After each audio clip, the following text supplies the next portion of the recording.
غلام روحیں پارٹ 1۔ میرا نام یوں تو کچھ اور ہی ہے، لیکن اگر آپ مجھے شاہد کے نام سے جانیں تب بھی میری حیرت انگیز سرگزشت پر کوئی اثر نہ پڑے گا۔ میں اپنا حسب و نسب بیان کر کے زمین و آسمان کے کلابے ملانے کی بجائے صرف اپنے گھر کے افراد کے بارے میں آپ کو اتنا بتانا ضروری سمجھتا ہوں کہ میں اپنے والدین کا اکلوتا لڑکا ہوں۔ میرا گھرانہ کل 4 افراد پر مشتمل تھا۔ میرے بوڑھے والد، جو گھریلو اخراجات کے پیش نظر کمیٹی کی ملازمت کرنے پر مجبور تھے، انہیں 130 روپے ماہوار تنخواہ ملتی تھی۔ ہر ماہ کی پہلی تاریخ کو وہ اپنے گارے پسینے کی اس معمولی اجرت کو وصول کرتے اور پھر لا کر اسے میری ماں کے حوالے کر دیتے۔ میری ضعیف ماں پورے مہینے کس کس پریشانی سے اس رقم کو خرچ کرتی تھی، اس کا اندازہ آپ خود لگا سکتے ہیں۔ ان کے علاوہ ایک میری بڑی بہن تھی جس کی عمر 19 سال کے لگ بھگ تھی۔ میں اپنی زبان سے اس کی خوبصورتی کی تعریف نہیں کروں گا، لیکن کوئی مبالغہ نہیں کہ حسن و سیرت میں وہ اپنی مثال آپ تھی۔ 8ویں جماعت تک تعلیم حاصل کرنے کے بعد وہ 9ویں جماعت کا منہ نہ دیکھ سکی۔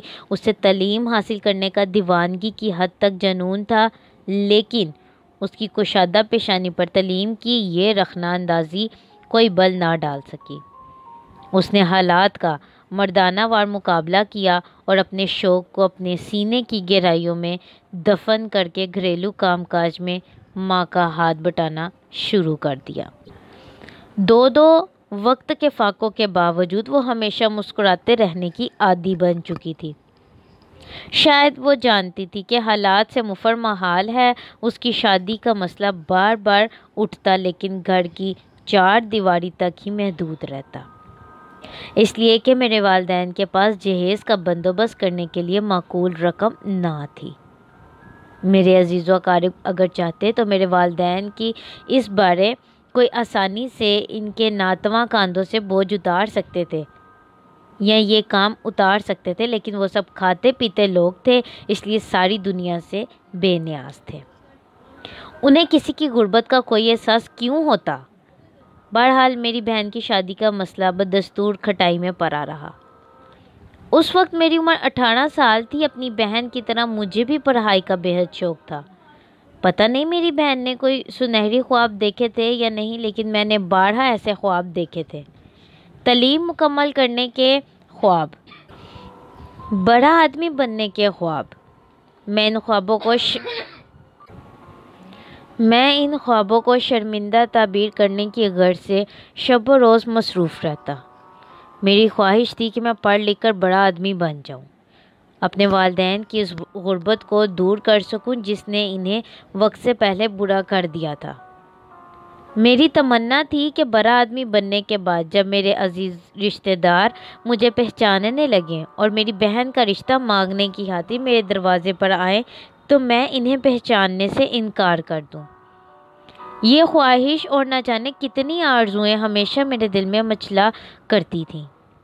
انہی کی تکمیل کے لیے میں نے بمشکل اپنے تعلیمی سلسلے کو جاری رکھا، اس خیال سے کہ میرے والدین میری تعلیم کے اخراجات اپنے ناتواں کندھوں پر بوجھ نہ محسوس کریں۔ میں نے دوڑ دھوپ کر کے 2 ٹیوشن حاصل کر لی تھی۔ تعلیمی اخراجات سے جو رقم پس انداز ہوتی یا جو رقم وصول ہوتی وہ میں ایک سعادت مند اور فرمانبردار اولاد کی حیثیت سے اپنے والدین کو دے دیا کرتا تھا۔ حالات سے سمجھوتہ کر لینے کے بعد میں ذہنی طور پر خود کو کسی قدر مطمئن محسوس کرنے لگا تھا، اور یہی آسودگی میری جسمانی صحت برقرار رکھے ہوئے تھی۔ میرے اکثر واقف کار مجھے پہلوان کے خطاب سے نوازتے تھے۔ میں نے جو 2 ٹیوشن کر رکھی تھی ان میں ایک 2 بچوں کی تھی جو 4تھی جماعت میں پڑھتے تھے، یہاں سے مجھے 20 روپے ماہوار ملتے تھے۔ دوسری ٹیوشن رشیدہ نامی ایک فیشنیبل لڑکی کی تھی جو 10ویں جماعت کی طالبہ تھی۔ رشیدہ کا باپ بیرسٹر تھا اور بڑے شاہانہ انداز میں زندگی گزارتا تھا۔ اس کی آمدن 8-10 ہزار روپے ماہوار سے کسی طرح کم نہ تھی۔ شہر میں اس کی ٹکر کا کوئی بیرسٹر نہ تھا، اس لیے وہ ہمیشہ منہ مانگی فیس وصول کیا کرتا تھا۔ یوں بھی اس کے پاس کسی کیس کا ہونا کامیابی کی ضمانت سمجھا جاتا تھا۔ اس کے گھر میں آسائش کا تمام سامان موجود تھا۔ دولت کی بہتات نے پورے گھر کو آزاد خیال بنا رکھا تھا۔ رشیدہ کے پاس ایک الگ کار تھی جس پر وہ آزادی سے گھوما پھرا کرتی تھی۔ اس پر کسی قسم کی بندش یا روک ٹوک نہیں تھی۔ اس کا عالی شان مکان ہمارے ہی محلے میں واقع تھا۔ اس کے گھر کی قدریں علیحدہ تھیں۔ مجھ سے جب اسٹیشن کے لیے کہا گیا تو اپنے کانوں پر یقین نہیں آیا، اس لیے کہ میں ایف اے کے دوسرے سال میں پڑھتا تھا۔ رشیدہ کو پڑھانے کے لیے بڑی بڑی ڈگریاں رکھنے والوں کی خدمات بھی حاصل کی جا سکتی تھی۔ غیر جگہ جب میرے دوست اکبر نے مجھ سے اسٹیشن کے بارے میں کہا تو میں بھوچ کر رہ گیا۔ اکبر، کہیں تم نے مجھ سے مذاق تو نہیں کیا، یا تم مذاق تو نہیں کر رہے ہو؟ میں نے حیرت سے اس کا منہ تکتے ہوئے سوال کیا تو وہ بڑی لاپرواہی سے مسکرا کر بولا، مجھے یقین تھا کہ تمہیں اس پیشکش پر اعتبار نہیں آئے گا۔ ظاہر ہے، میں نے جلدی سے کہا، بھلا کہاں میں اور کہاں بیرسٹر صاحب کی صاحبزادی رشیدہ؟ میرا مطلب ہے کہ اس کے لیے ماسٹروں کی کیا کمی؟ پھر یہ کہ میں ابھی کوئی بڑی ڈگری بھی حاصل نہیں کر سکا۔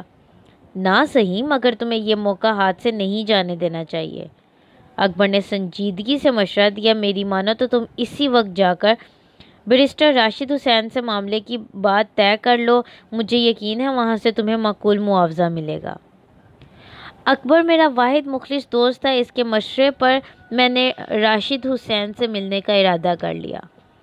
دوسرے دن شام کو جب میں نے بیرسٹر راشد حسین کے دیو ہیکل مکان کا رخ کیا تو میرے قدم لڑکھڑا رہے تھے۔ مجھے ڈر تھا کہ کہیں یہ کوئی دلچسپ مذاق نہ ہو، مگر جب میں راشد حسین سے ملا تو مجھے حقیقت کا احساس ہو گیا۔ انہوں نے نہایت لاپرواہی سے مجھ سے چند منٹ گفتگو کی اور ٹیوشن کی اجرت 200 روپے ماہوار طے کر کے یہ حکم صادر کر دیا کہ اسی وقت سے رشیدہ کو پڑھانے کی ذمہ داری قبول کر لو۔ میں نے خوشی خوشی اس پیشکش کو قبول کر لیا اور اسی دن سے رشیدہ کو پڑھانا شروع کر دیا۔ میرے اور رشیدہ کے مضامین چونکہ ایک جیسے تھے اس لیے مجھے اسے پڑھانے میں کوئی دشواری پیش نہیں آئی۔ پھر بھی احتیاطاً میں نے دوسرے روز 10ویں جماعت کا کورس خرید لیا۔ ٹیوشن پر جانے سے پیشتر میں اچھی طرح اس سبق کو پڑھ لیا کرتا جو مجھے رشیدہ کو پڑھانا ہوتا۔ میں کسی کی قیمت پر اس ٹیوشن کو ہاتھ سے نہیں جانے دینا چاہتا تھا۔ میرے والدین کو جب حالات کا علم ہوا تو وہ بھی بے حد خوش ہوئے، لیکن قدرت ہماری مسرتوں پر کہکا زن تھی۔ جہاں تک رشیدہ کا تعلق ہے، میں پہلے ہی عرض کر چکا ہوں کہ وہ بے حد آزاد خیال اور ماڈرن واقعہ ہوئی تھی۔ کھاتے پیتے گھرانے کی لڑکی تھی، اس لیے اس کی صحت بھی بڑی اچھی تھی۔ گو اسے حسین نہیں کہا جا سکتا، لیکن اس کے بڑے بڑے جسمانی خدوخال مخالف جنس کے لیے بے حد کشش رکھتے تھے۔ بات بات پر اپنے موتیوں جیسے سفید سفید دانتوں کی نمائش کرتے رہنا اس کی عادت تھی۔ لباس وہ ہمیشہ چست پہننے کی عادی تھی، لیکن مجھے ان باتوں سے کوئی سروکار نہ تھا۔ میں ٹھیک 7 بجے شام اس کی کوٹھی پر پہنچ جاتا اور 1.5 گھنٹے پڑھانے کے بعد واپس لوٹ آتا۔ رشیدہ مجھ سے ہمیشہ حسب عادت مسکرا کر باتیں کرتی تھی، لیکن میں اس کے سامنے بھیگی بلی بنا بیٹھا رہتا۔ سنجیدہ رہنے میں ہی میری بھلائی تھی۔ میں حتی المکا یہی کوشش کرتا کہ پڑھائی کے دوران کم سے کم اس کے چہرے پر نظر ڈالوں تاکہ ماحول سنجیدہ رہے۔ یوں بھی میں اپنی حیثیت سے واقف تھا۔ میری کوشش یہی ہوتی کہ پڑھائی کے موضوع سے ہٹ کر کوئی اور بات نہ ہونے پائے۔ 1 ماہ تک میں نے خود کو لیے دیے رکھا، ہر چند میں کہ میں محسوس کر رہا تھا کہ رشیدہ پڑھائی سے زیادہ میری ذات میں دلچسپی لیتی ہے، لیکن میں نے کبھی اس کے ساتھ کھیلنے کا تصور بھی اپنے ذہن میں نہیں پھٹکنے دیا۔ جب 1 ماہ پورا ہوا اور رشیدہ نے پہلی مرتبہ میری اجرت دی تو اس روز ماحول سنجیدہ نہ رہ سکا۔ رشیدہ نے مجھے 100 کے 2 نوٹ پکڑاتے ہوئے معنی خیز لہجے میں کہا، لیجیے شاہد صاحب، یہ آپ کے پہلے مہینے کی ٹیوشن فیس ہے۔ شکریہ۔ میں نے نوٹ لے کر جیب میں رکھ لیے، پھر کتاب کھولی تو رشیدہ نے بڑی بے تکلفی سے کتاب بند کر دی، پھر صوفے کی پشت سے ٹیک لگا کر بولی، آج کچھ پڑھنے کا موڈ نہیں ہے، کچھ باتیں کیوں نہ کی جائیں؟ کچھ باتیں؟ میں نے چونک کر اس کی طرف دیکھا تو وہ شکی نظروں سے مجھے دیکھ رہی تھی۔ میں نے جلدی سے نظریں نیچی کرتے ہوئے کہا، کیا آپ میری پڑھائی سے مطمئن نہیں ہیں؟ جی نہیں، ایسی بات نہیں ہے۔ کیا مطلب؟ میں نے سہم کر دریافت کیا، کیا آپ ٹیوشن جاری رکھنا نہیں چاہتی؟ یہ بات بھی نہیں ہے، رشیدہ نے مسکراتے ہوئے جواب دیا۔ پھر میں نے مجسم سوال بند کر رشیدہ کی طرف دیکھا تو وہ کھلکھلا کر ہنس دی۔ شاہد صاحب، کیا آپ واقعی کالج میں پڑھتے ہیں؟ رشیدہ کا سوال مبہم تھا، اس لیے میں گڑبڑا کر بولا، جی ہاں، لیکن یہ بات تو میں نے ٹیوشن کرتے وقت ہی بتا دی تھی۔ آپ واقعی بہت بھولے بھالے ہیں، ویری انوسینٹ۔ رشیدہ کا لہجہ اس بار اس قدر معنی خیز تھا کہ میں گنگ سا رہ گیا۔ اس کی باتوں کا مفہوم اب میری سمجھ میں آ چکا تھا، لیکن میری ہمت نہیں ہو رہی تھی کہ اس کی بات کا جواب دوں۔ خاموشی سے نظریں نیچے کیے بیٹھا رہا۔ ایک بات پوچھوں شاہد صاحب؟ کچھ توقف کے بعد رشیدہ نے پوچھا۔ جی پوچھیے۔ آپ نے کبھی کسی سے محبت کی ہے؟ جی ہاں، میں نے دیدہ و دانستہ بڑی معصومیت سے جواب دیا۔ مجھے اپنے گھر والوں کے بلکہ اپنے گھر کے ہر فرد سے بے حد محبت ہے۔ غلط سمجھے آپ، میرا مقصد یہ تھا کہ کیا آپ کسی لڑکی سے پیار کرتے ہیں؟ رشیدہ نے بڑی بے تکلفی اور بے باکی سے اپنے جملے کی وضاحت کی، لیکن کیا آپ نے کسی لڑکی کو بھی دل کے قریب محسوس کیا ہے؟ جی نہیں، میں نے دھڑکتے دل سے کہا، ابھی تک مجھے یہ سعادت نہیں حاصل ہوئی۔ تو گویا آپ موقع کی تلاش میں ہیں، کیوں ہے نا؟ یہی بات ہے۔ اگر آج آپ کا دل پڑھائی میں نہیں لگ رہا تو میں کل حاضر ہو جاؤں گا۔ میں تیزی سے اٹھا تو رشیدہ نے انتہائی بے باکی سے میرا ہاتھ تھام کر کہا، ارے آپ تو لڑکیوں سے بھی زیادہ شرماتے ہیں، حد ہو گئی شاہد صاحب۔ رشیدہ صاحبہ، میں نے ہمت کر کے کہا، آپ غالباً بھول رہی ہیں کہ میں آپ کا استاد ہوں۔ وہم ہے آپ کا، رشیدہ ڈھٹائی سے مسکرا کر بولی۔ اگر میں ڈیڈی کو مجبور نہ کرتی تو وہ آپ کو کبھی اس کام پر مامور نہ کرتے۔ پھر کیا آپ نے مجھے محض اپنی تفریح طبی کے لیے ملازم رکھا ہے؟ میں نے بلکہ اس بار قدرے درست لہجے میں کہا۔ جی ہاں، اور اس کی وجہ صرف اتنی سی ہے کہ آپ مجھے اچھے لگتے ہیں، رشیدہ نے آنکھیں مٹکاتے ہوئے جواب دیا۔ پھر ایک دم سنجیدہ ہو کر بولی، شاہد چھوڑو یہ تمام باتیں، بتاؤ اگر میں یہ کہوں کہ تم میرے ساتھ شادی کر لو تو تمہارا کیا جواب ہوگا؟ اس سوال کا جواب دینا مناسب نہیں سمجھتا، میں نے غصے سے کہا، پھر تیزی سے اٹھ کھڑا ہوا۔ رشیدہ نے جس بےہودہ انداز میں اس ذکر کو چھیڑا تھا وہ میرے لیے ناقابل برداشت تھا۔ میں غصے میں بھرا جانے کے ارادے سے آگے بڑھا تو رشیدہ لپک کر سامنے آ گئی۔ شاہد، اس نے فیصلہ کن لہجے میں کہا، تمہیں میری یہ بات ماننی ہوگی ورنہ ہو سکتا ہے تم خسارے میں رہو۔ دولت سے سب کچھ خریدا جا سکتا ہے محترمہ، لیکن شاید آپ شاہد کو نہ خرید سکے۔ یہ تمہارا آخری فیصلہ ہے؟ رشیدہ نے بگڑے ہوئے تیور سے دریافت کیا۔ جی، میں نے نفرت سے جواب دیا۔ بہتر ہوگا کہ آپ اپنے لیے کسی دوسرے مناسب ٹیوٹر کا بندوبست کر لیں۔ گیٹ آؤٹ، رشیدہ ایک دم بپڑ کر بولی، لیکن اتنا یاد رکھنا کہ تم نے میری پیشکش ٹھکرا کر اچھا نہیں کیا۔ میں تمہارا جینا محال کر دوں گی۔ تم نہیں جانتے کہ تم نے کس لڑکی کو ٹھکرایا ہے۔ میری ضد کے آگے ڈیڈی بھی ہار مانتے ہیں۔ میرے ذہن میں ایک ہیجان برپا تھا۔ رشیدہ نے مجھے جو دھمکی دی تھی وہ انتہائی رقیق تھی، بلکہ خطرناک تھی۔ میرے دل نے مشورہ دیا کہ میں اسے کھری کھری سنا کر چلا آؤں، مگر ذہن نے اس مشورے کو قبول نہ کیا۔ چنانچہ میں نے حقارت سے رشیدہ کے چہرے پر الوداعی نظر ڈالی، پھر غصے سے کھولتا ہوا اس کی عالی شان کوٹھی سے باہر نکل آیا۔ جہاں مجھے اس 200 روپے کی ٹیوشن چھوٹ جانے کا ملال تھا، وہیں اس بات کی خوشی بھی تھی کہ رشیدہ جلد ہی اپنے اصل روپ میں میرے سامنے آ گئی۔ ورنہ اگر یہی صورت بعد میں پیش آتی تو حالات میرے حق میں خطرناک صورت بھی اختیار کر سکتے تھے۔ میں اپنے خیالوں میں کھویا گھر پہنچا، والدہ کے ہاتھوں میں پیسے تھما دیے، پھر اپنے کمرے میں آیا، بستر پر لیٹا تو ایک بار پھر میرا ذہن رشیدہ کے مسئلے میں الجھ گیا۔ لاتعداد سوالات میرے ذہن میں آ رہے تھے۔ رشیدہ نے مجھے شادی کی پیشکش کیوں کی تھی؟ اور اگر وہ صرف مذاق تھا تو پھر اس نے مجھے دھمکی کیوں دی؟ کیا یہ بھی امارت کی ایک شان ہے یا پھر بے جا آزادی کا کوئی ایسا فلسفہ جو اس نے اپنے ناپختہ ذہن کے سانچے کے مطابق ڈھال لیا تھا؟ کیا رشیدہ میرے علاوہ کچھ اور لوگوں کو بھی اس قسم کی دھمکی تو نہیں دے چکی؟ میں اس گتھی کو سلجھانے میں الجھتا رہا، پھر جیسے اچانک تمام گرہیں آپ سے آپ کھل گئی ہوں۔ مجھے اس فیشنیبل لڑکے کا خیال آ گیا جو رشیدہ کا کلاس فیلو تھا اور اکثر و بیشتر رشیدہ کے ساتھ گھوما پھرا کرتا تھا۔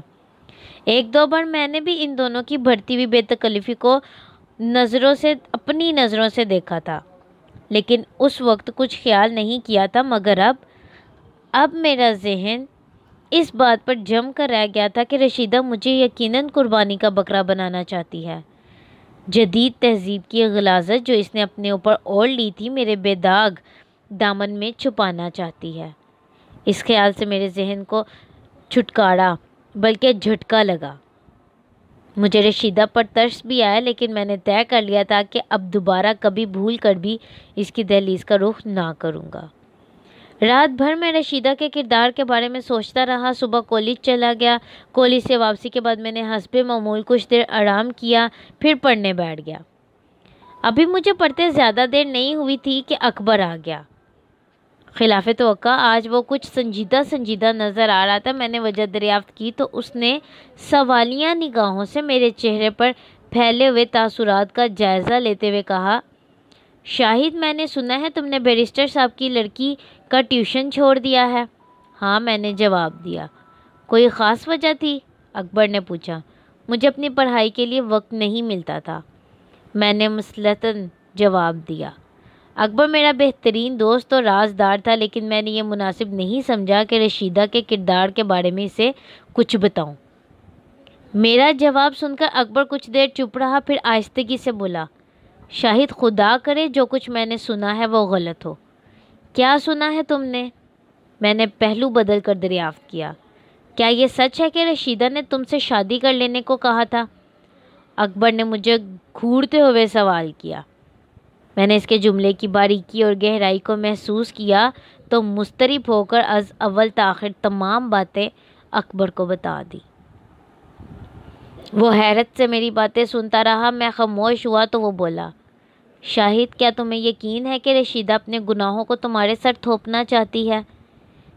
ممکن ہے میرا اندازہ غلط ہو، لیکن یہ بات اپنی جگہ طے ہے کہ وہ کردار کے معاملے میں مشتبہ ہے۔ اس کی خاصیت اس کچے موم کی طرح ہے جو ایک ذرا سی تپش پا کر بآسانی پگھل سکتا ہے۔ اس کے تیور مجھے کبھی اچھے نہیں معلوم ہوئے۔ مجھے تمہارے بیان پر 100% اعتبار ہے میرے دوست، مگر یہ جو کچھ بھی ہوا بہت برا ہوا۔ کیوں؟ میں نے تعجب سے پوچھا۔ اس میں آخر میرا کیا قصور ہے؟ تم نہیں جانتے کہ حالات کس قدر سنگین صورت اختیار کر گئے ہیں، اکبر نے سنجیدگی سے کہا، پھر بولا، شاہد، میری مانو تو کچھ دنوں کے لیے تم اس شہر سے کہیں دور ہٹ جاؤ۔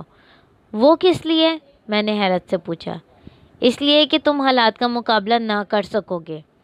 کیا حالات کی رٹ لگا رکھی ہے؟ کچھ بتاؤ تو صحیح کہ آخر بات کیا ہے؟ اکبر نے فوراً ہی کوئی جواب نہ دیا۔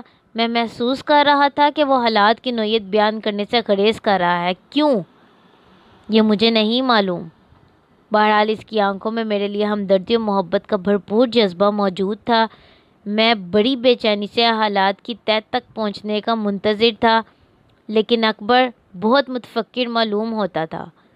کچھ دیر بعد اس بات کا منتظر رہا، بلکہ کچھ دیر تک میں اس بات کا منتظر رہا کہ اکبر گفتگو شروع کرے، لیکن اس نے چپ سادھے رکھی تو میں ضبط نہ کر سکا اکبر کو مخاطب کر کے بولا، کیا تم چاہتے ہو میں حالات سے بے خبر رہوں اور اندھیرے میں کسی خطرے سے دو چار ہو جاؤں؟ آج دوپہر رشیدہ اسکول سے واپسی پر میرے گھر آئی تھی، اکبر نے آہستہ سے کہا۔ جانتے ہو اس نے مجھ سے تمہارے بارے میں کیا کہا ہے؟ اس کا بیان ہے کہ تم نے اس کی عزت پر ڈاکہ ڈالا ہے اور بلیک میل کرنے کی دھمکی دے کر مہینے بھر تک اس کی مجبوریوں سے ناجائز فائدہ اٹھاتے رہے ہو، اور اب جب اس نے تم سے شادی کی درخواست کی تو تم نے اس کی مدد کرنے کی بجائے اس سے منہ پھیر لیا۔ رشیدہ بے شرم اور بیہودہ ہے۔ میں بفر اٹھا، میرا چہرہ سرخ ہو گیا۔ میں نے مٹھیاں بیچ کر کہا، میں سوچ بھی نہیں سکتا تھا کہ وہ اپنی سطح سے اس قدر گر چکی ہوگی۔ اس نے جو بکواس کی ہے وہ سراسر بہتان ہے۔ وہ اپنی ناکامی کا بدلہ لینا چاہتی ہے، ننگ خاندان۔ مجھے یقین ہے تم ٹھیک کہہ رہے ہو، اور اس کے باوجود تمہارا مشورہ ہے کہ میں اس بے بنیاد الزام کی تردید کرنے کی بجائے ایک مجرم کی طرح حالات سے خوفزدہ ہو کر میدان چھوڑ دوں، میں نے تیزی سے کہا۔ اب تک تو میں خاموش تھا، لیکن اب میں پہلی فرصت میں بیرسٹر سے مل کر اسے بتا دوں گا کہ رشیدہ مجھے غریب سمجھ کر جو الزامات میرے سر تھوپنے کی کوشش کر رہی ہے، اس کی ذمہ دار حامد پر عائد ہوتی ہے، یا اس کی ذمہ داری حامد پر عائد ہوتی ہے جو رشیدہ کو دن رات اپنی کار میں لیے اڑا پھرتا ہے۔ یہ تم دوسری حماقت کرو گے، اکبر نے مجھے سمجھاتے ہوئے کہا۔ ہو سکتا ہے رشیدہ نے ابھی ان باتوں کا تذکرہ اپنے والد سے نہ کیا ہو، لیکن اگر یہ بات ان کے علم میں تمہارے ذریعے آ گئی تو وہ اپنی امارات کے نشے میں تمہارے ہی اوپر چڑھ دوڑیں گے۔ اکبر دیر تک مجھے حالات کے نشیب و فراز کے بارے میں سمجھاتا رہا۔ اس کی بات معقول تھی۔ میں نے وعدہ کر لیا کہ جب تک دوسری طرف سے پہل نہ ہوگی میں اپنے جذبات قابو میں رکھوں گا۔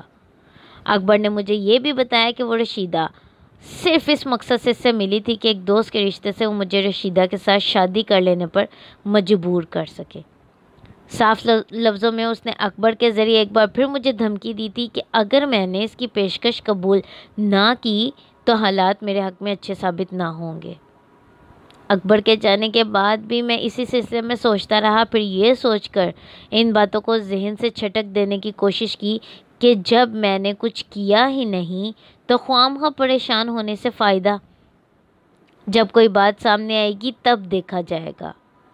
اس فیصلے کے بعد میں مطمئن ہو گیا اور دوبارہ کتابوں کی ورق گردانی میں مشغول ہو گیا۔ ایک ہفتے تک کوئی ایسی قابل ذکر بات نہیں ہوئی جو میرے سکون کو درہم برہم کر سکتی۔ رشیدہ اکبر سے دوبارہ نہیں ملی، نہ ہی بیرسٹر کے گھر سے کوئی خبر آئی۔ اس کے روزمرہ کے معمول میں کوئی فرق نہیں آیا تھا۔ پہلے کی طرح وہ اب بھی بڑی آزادی کے ساتھ حامد سے تعلقات استوار کیے ہوئے تھی۔ مجھے ان اطلاعات سے مزید تقویت ہو گئی۔ میں نے اپنے تئیں یہی نتیجہ اخذ کیا کہ رشیدہ نے محض دھمکی دے کر مجھے اپنے جال میں پھنسانا چاہا تھا، لیکن جب اسے مایوسی ہوئی تو اس نے اپنا رخ دوسری طرف پھیر لیا۔ مجھے خوشی تھی کہ مفت کی بلا سے نجات مل گئی، لیکن یہ میرا خیال 15 روز بعد ریت کی دیوار کی مانند ڈھہ گیا، جب رشیدہ نے محلے کے ایک بچے کے ہاتھ مجھے ایک فیصلہ کن خط بھجوایا۔ میں نے خط کا مضمون پڑھا تو ایک لمحے کے لیے مجھے پسینہ آ گیا۔ رشیدہ نے مجھے اس خط کے ذریعے صرف 1 روز کی مہلت دی تھی اور مجھ پر بے شمار بیہودہ اور گھناؤنے الزامات بڑی بے باکی سے تراشتے ہوئے یہ لکھا تھا کہ اگر اب بھی میں نے اس کے ساتھ شادی کرنے سے انکار کیا تو وہ تمام باتیں اپنے ڈیڈی کو بتا دے گی اور اپنے ساتھ ساتھ مجھے بھی لے ڈوبے گی۔ خط کا مضمون اس قدر اخلاق سوز تھا کہ بے قصور ہونے کے باوجود مجھے جھرجھری آ گئی۔ میں اکبر سے مشورہ کرنے اس کے گھر پہنچا تو معلوم ہوا کہ وہ 2 روز کے لیے اپنی خالہ کے پاس گاؤں گیا ہے۔ اکبر کی طرف سے مایوس ہو کر میں نے سوچا کہ کیوں نہ راشد حسین سے مل کر انہیں حقیقت حال سے آگاہ کر دیا جائے، مگر یہ ارادہ بھی اس خیال سے ترک کر دیا کہ مجھے یقین تھا کہ وہ اپنی بیٹی کے مقابلے میں میری باتوں پر کبھی یقین نہیں کریں گے۔ چنانچہ میں نے ایک بار پھر یہی فیصلہ کر کے خود کو مطمئن کرنے کی کوشش کی کہ قبل از وقت ذہن کو نہ الجھایا جائے، بلکہ موقع آنے پر حالات سے ڈٹ کر مقابلہ کیا جائے۔ ہرچند کہ میں نے یہ فیصلہ کر لیا تھا، لیکن کوئی نامعلوم سا خدشہ ایسا ضرور تھا جو مجھے پریشان کیے ہوئے تھا۔ اگلے دن میں نے کس طرح گزارا یہ میرا دل ہی جانتا ہے۔ تیسرے روز میں نے گھر سے نکلنا مناسب نہیں سمجھا اور طبیعت کی ناسازی کا بہانہ بنا کر گھر پر ہی رک گیا۔ صبح سے قسم قسم کے وہمیں پریشان کر رہے تھے۔ نہ جانے کیوں میں خود کو بزدل محسوس کر رہا تھا، جبکہ میرا دل اور میرا خدا اس بات کا گواہ تھا کہ میں نے رشیدہ کے جسم کو کبھی چھوا تک نہ تھا۔ بہرحال کچھ انجانے خطرے ایسے ضرور تھے جو مجھے بے چین کیے ہوئے تھے۔ میں نے کئی بار خود کو دلاسا دیا کہ رشیدہ کا خط دھمکی کے سوا کوئی حقیقت نہیں رکھتا، لیکن دل تھا کہ دھڑکے جا رہا تھا۔ 9 بجے والد صاحب اپنے کام پر چلے گئے تو میں اپنی باہر والی مختصر سی بیٹھک میں آ گیا اور یوں ہی وقت گزاری کے لیے کتاب کے صفحے الٹنے پلٹنے لگا۔ 11 بجے کے قریب دروازے پر کسی نے دستک دی تو میرا دل دھک سے رہ گیا۔ ایک لمحے کے لیے میں نے سوچا کہ والدہ سے کہوں کہ وہ دیکھ لیں کہ کون آیا ہے، لیکن پھر مجھے اپنی بزدلی پر غصہ آ گیا۔ چنانچہ میں نے دل کی دھڑکنوں پر قابو پایا، اٹھا اور لرزتے ہوئے ہاتھوں سے دروازے کی کنڈی کھولی۔ باہر میرے والد کے دفتر کا ایک چپراسی کھڑا تھا جو 1-2 بار پہلے بھی والد صاحب کے پاس آ چکا تھا۔ چپراسی نے مجھے دیکھ کر ادب سے سلام کیا، پھر اپنے ہاتھوں میں دبی ہوئی گٹھری میرے حوالے کرتے ہوئے بولا، بڑے صاحب نے کچھ ضروری چیزیں بھیجی ہیں، انہیں احتیاط سے رکھ لیں۔ میرے دل میں کوئی چور نہیں تھا، اس لیے میں نے چپراسی سے گٹھری لے کر الماری میں بند کر دی اور دروازے کو کنڈی لگا کر دوبارہ کتاب کی ورق کرنے لگا۔ بمشکل آدھا گھنٹہ گزرا ہوگا کہ دروازے پر پھر دستک سنائی دی۔ اس بار دستک کی آواز خاصی تیز تھی۔ میں کتاب بند کر کے جلدی سے اٹھا اور دروازہ کھول دیا، لیکن دوسرے ہی لمحے میری نگاہوں کے نیچے اندھیرا پھیل گیا۔ دروازے پر ایک پولیس انسپکٹر اور 6 سپاہیوں کی جھلک دیکھتے ہی میرے ہاتھوں کے طوطے اڑ گئے۔ اوپر کا سانس اوپر اور نیچے کا نیچے رہ گیا۔ میں حواس باختہ ہو گیا اور دل کی دھڑکنیں اتنی تیز ہو گئیں کہ ان کی آواز میرے کانوں تک پہنچ رہی تھی۔ شاہد علی تمہارا ہی نام ہے؟ انسپکٹر نے کرخت لہجے میں پوچھا تو میرے رہے سہے اوسان بھی خطا ہو گئے۔ جی ہاں، میرا نام ہی شاہد ہے، میں نے ہکلاتے ہوئے جواب دیا۔ صورت ہی سے چور و چکیل معلوم ہوتے ہو، انسپکٹر سرد لہجے میں بولا، پھر مجھے دھکا دیتا ہوا اندر آ گیا۔ سپاہی بھی اس کے پیچھے تھے۔ میں نے اس اقدام پر احتجاج کرنا چاہا، لیکن آواز میرے حلق میں گھٹ کر رہ گئی۔ کیا تم سیدھی طرح نہیں بتاؤ گے کہ وہ زیورات اور نقدی تم نے کہاں چھپائی ہے جو تم نے بیرسٹر راشد حسین کے گھر سے چوری کیے ہیں؟ انسپکٹر نے اندر آ کر مجھے خون خوار نظروں سے گھورتے ہوئے سخت لہجے میں پوچھا تو میں لرز کر بولا، یہ جھوٹ ہے جناب، میں نے کبھی چوری نہیں کی، ابھی معلوم ہو جائے گا، انسپکٹر نے ہاتھ ہلاتے ہوئے کہا، پھر سپاہیوں کو گھر کی تلاشی لینے کا حکم دیا۔ میں بری طرح بوکھلایا ہوا تھا، پھر بھی مجھے یقین تھا کہ انسپکٹر کو اپنے ارادے میں مایوسی ہوگی، لیکن پھر اس گٹھری کو کھولا گیا جو کچھ دیر پیشتر والد کا چپراسی دے گیا تھا۔ گٹھری کھولتے ہی میرا دل ڈوبنے لگا۔ میری نظریں ان قیمتی اور جھلملاتے ہوئے زیورات اور نقد رقم پر سحر زدہ انداز میں جم کر رہ گئیں جو گٹھری سے برآمد ہوئے تھے۔ مجھ پر جیسے سکتہ طاری ہو گیا تھا۔ نتیجہ ظاہر تھا، مجھے راشد حسین کے گھر چوری کرنے کے الزام میں گرفتار کر لیا گیا تھا۔ میں نے اپنی بے گناہی کا یقین دلانا چاہا، لیکن لاتوں اور کھونسوں سے میری زبان بند کر دی گئی۔ میری والدہ اور بہن کو میرے کمرے میں کھیلے جانے والے ڈرامے کا علم ہوا تو گھر میں کوہرام مچ گیا۔ میری والدہ گش کھا کر گر پڑی۔ محلے کی کچھ عورتوں نے انہیں سنبھالا، کچھ میری بہن کو پکڑے ہوئے تھیں جو میری گرفتاری پر پچھاڑیں کھا رہی تھی۔ محلے کے درمیانہ طبقے کے لوگوں نے جو مجھ سے واقف تھے میرے بارے میں انسپکٹر کو ہر طریقے سے یقین دلایا، لیکن سب بے سود تھا۔ مال برآمد ہو چکا تھا۔ والد صاحب کے دفتر کے اس چپراسی کو بلایا گیا جس نے مجھے گٹھری لا کر دی تھی، لیکن وہ صاف ہی مکر گیا۔ اس کے افسر سے رابطہ کیا گیا تو اس نے بھی چپراسی کی طرفداری کرتے ہوئے یہی بیان دیا کہ چپراسی 1 سیکنڈ کے لیے بھی دفتر سے کہیں باہر نہیں گیا تھا۔